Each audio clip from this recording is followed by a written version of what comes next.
What's up mga kapuso? Ito po ang mga ganap na napakasaya dito sa ating kapatid dahil nga po nakita na natin kung paano magalit itong si Rosel mga kapuso at talaga namang parang aso itong si Bea na nagmamakaawa kay Rosel, ngunit hindi ito pinakinggan ni Rosel dahil naranganin po sa dami ng kasalanan nitong si Bea, lalong-lalo na dito kay Belle. At ang akala nga nitong si Bea ay kinuha talaga ni Rosel ang isang kidney o pinakuha niya sa mga doktor, ngunit hindi pala iyon totoo dahil nga fake na dugo ang inilagay nila dito sa tiyan nitong si Bea mga kapuso.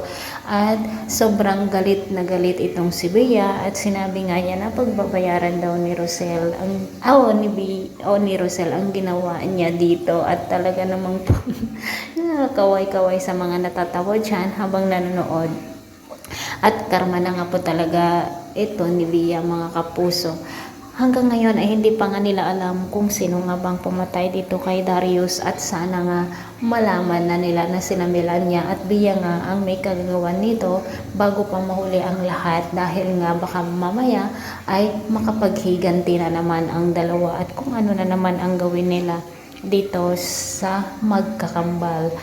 Kinausap nga ni Belle itong si Rosel na sana ay wala nang masasaktan, ngunit sinabi ni Rosel na kailangan ay pagbayaran ni na Chris at ang kaibigan niyang doktor ang ginawa nito sa kanya na pagnakaw kay Belle noong kakasilang pa lang ito mga kapuso. At ito na nga, nasa kulungan na nga sina Chris at ang doktor at ang masaklap ay pinagbubugbog sila ng mga bilanggo doon at nasaksak pa itong si Chris kung kaya't humingi ng tulong ang kaibigan niyang doktor dito sa warden mga kapuso.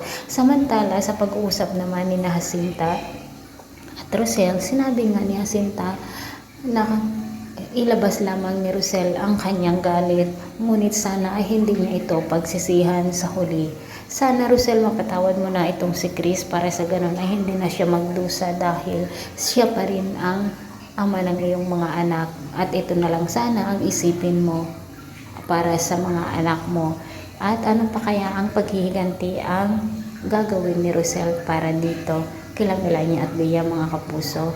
Ito po ang pakaabangan natin at talagang napakagaling, super galing talaga itong idol natin na si Miss Carmina Villaruel.